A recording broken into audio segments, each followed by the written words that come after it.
오늘 말씀 신명기 1장 34절에서 46절까지의 말씀입니다. 오늘 본문은 여호와 하나님의 분노로 시작합니다.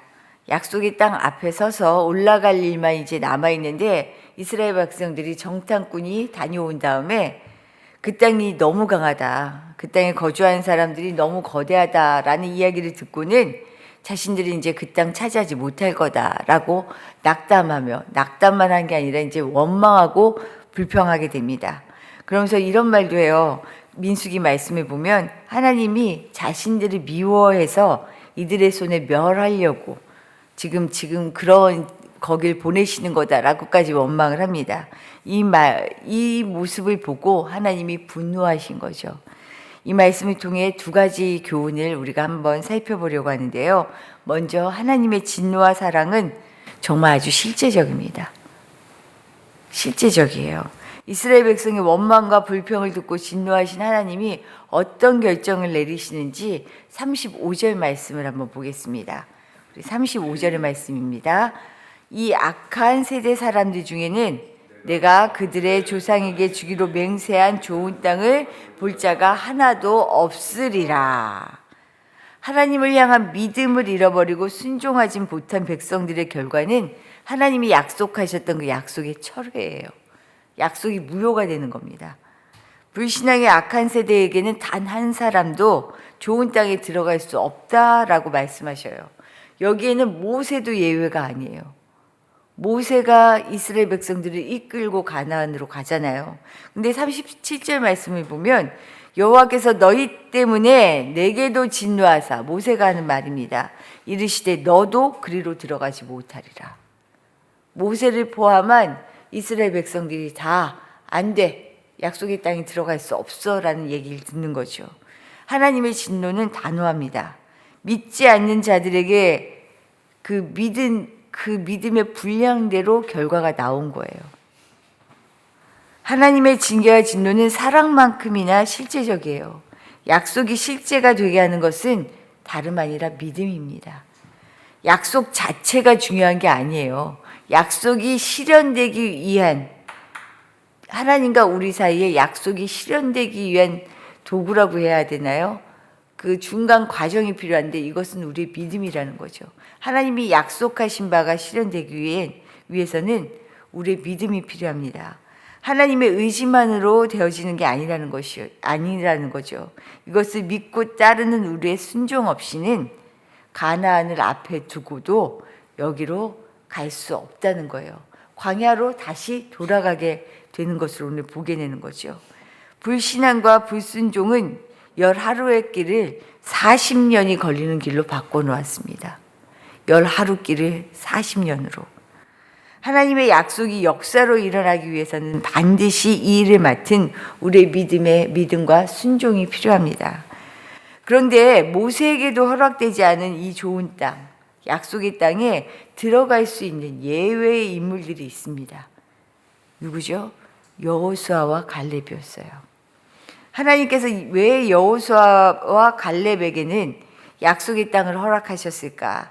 36절을 보면 알 수 있습니다. 우리 36절 말씀 같이 읽어볼까요? 오직 여분네의 아들 갈렙은 온전히 여호와께 순종하였은즉. 하나님은 갈렙의 순종을 기억하셨어요. 순종할 수 있다는 것은 하나님에 대해서 신뢰했다는 거죠. 아무도 안 돼, 절대 못해라고 얘기하는데 나는 주장할 수 있어요. 아니야, 가능해. 하나님을 향한 철저한 순종이었어요. 믿음이었어요. 하나님은 이처럼 우리의 믿음을 기억하십니다. 또한 이 내용이 민수기 14장에 구체적으로 나오는데요. 12 정탐꾼 가운데 10명 다 불신으로 이야기했지만, 다 원망했지만 여호수아와 갈렙은 다르게 얘기했어요. 아니야. 여호와께서 우리를 기뻐하시면 우리를 그 땅으로 인도하실 거야. 이렇게 고백합니다.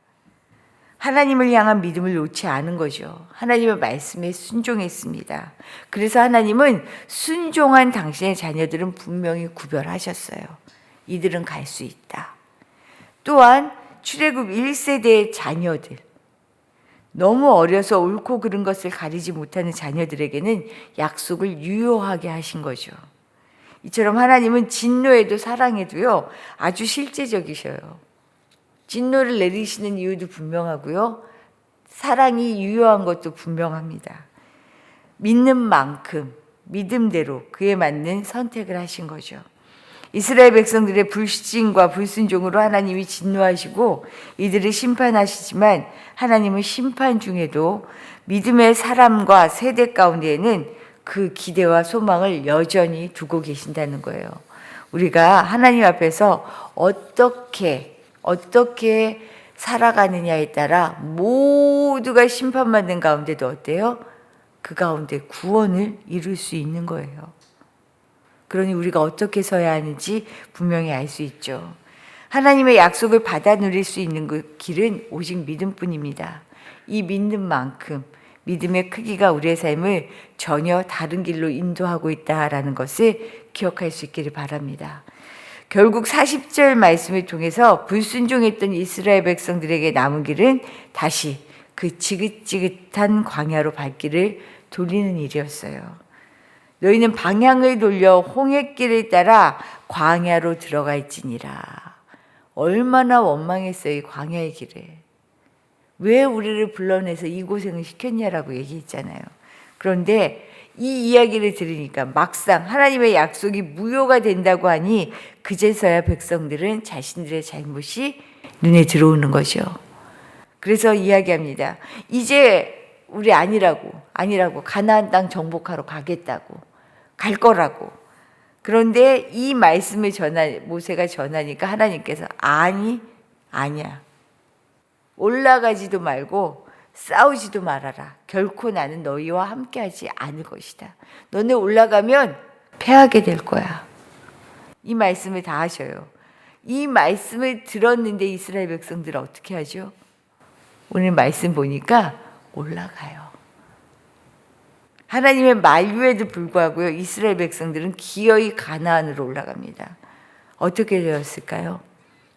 무참히 패배하고 쫓겨나오게 됩니다. 여기서 우리가 꼭 기억해야 할 사실이 있어요. 오늘 두 번째 말씀인데요. 모든 행동의 중심은요, 내 생각이 아니에요. 하나님 말씀이에요. 백성들은 회복해 보겠다고, 하나님의 말씀, 마음을 좀 철에 다시 돌려보겠다라고 자신들의 마음을, 의지를 지금 보여주겠다고 으쌰으쌰 올라갔는데 하나님이 이게 지금 아니라는 거예요. 자신의 잘못을 깨닫고 인정한 것은 은혜입니다. 그러나 이들은 하나님의 마음에 지금 관심이 없어요. 내 마음에 관심이 있는 거예요. 내 마음대로 바꿔놓으려는 것에 지금 초점이 맞춰져 있어요. 내가 이렇게 열심히 하면 될 거다라고 생각한 거죠. 열심만으로 되지 않습니다. 이거 정말 잘 알아야 돼요. 그 열심이 하나님을 중심에 두고 하나님의 마음에 합한 열심이냐 아니냐, 이것이 정말 중요한 거예요. 자신의 잘못을 뉘우친 것 같지만 순종으로 이어지지 않는 뉘우침은요, 진정한 회개가 아니에요. 내 방식으로가 아닙니다. 하나님의 마음을 알고 하나님의 뜻을 따라 움직이기 원하는 것, 그렇게 움직이려고 하는 것, 이것이 하나님이 기뻐하시는 일이에요. 우리는 왜 이렇게 서두르는 거죠? 빨리 하고 싶어요. 빨리 돌이키고 싶어요. 빨리 회복시키고 싶어요. 내 생각에는 지금이 때인 것 같아요. 그런데 기다리셔야 돼요. 하나님의 때를 따라 하나님의 방법으로 하나님의 마음에 합하여. 그러니 우리한테 좀 힘들죠. 그래서 하나님께서는 모세를 통한 신명기 두 번째 설교라고 얘기하죠. 신명기가 이것을 통해 다시금 말씀하시는 거, 되짚으신 거잖아요. 신명기가 이전에 하신 말씀을. 오늘 말씀이 민수기에도 그대로 나오거든요. 고별 설교처럼 지난 시간에 왜 되돌려 되짚게 하셨을까? 40년 만에 새로운 출발을 위해 40년 전으로 지금 거슬러 올라가 이야기하고 계십니다. 왜냐하면 거기에 40년 지체의 원인이 있고 40년 방황의 근원이 거기에 있기 때문에 다시 돌아가서 말씀하시는 거예요. 실패와 범죄와 어리석음의 역사를 기억하라. 그냥 묻어두지 말아라. 기억해야 다시 그 잘못을 반복하지 않기 때문에 지금 짚고 계시는 거예요. 너네 지금 눈앞에 두고 이제 들어가기만 하면 되는데 예전에도 그랬지? 뭐 때문에 그랬는지 기억하지?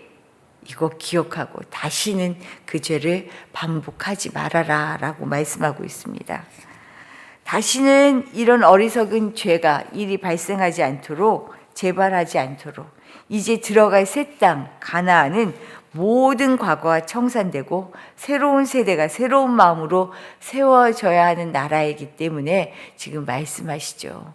오늘 참 우리가 새해를 맞는 이 시점에 하나님께서 우리에게 들려주시는 말씀입니다.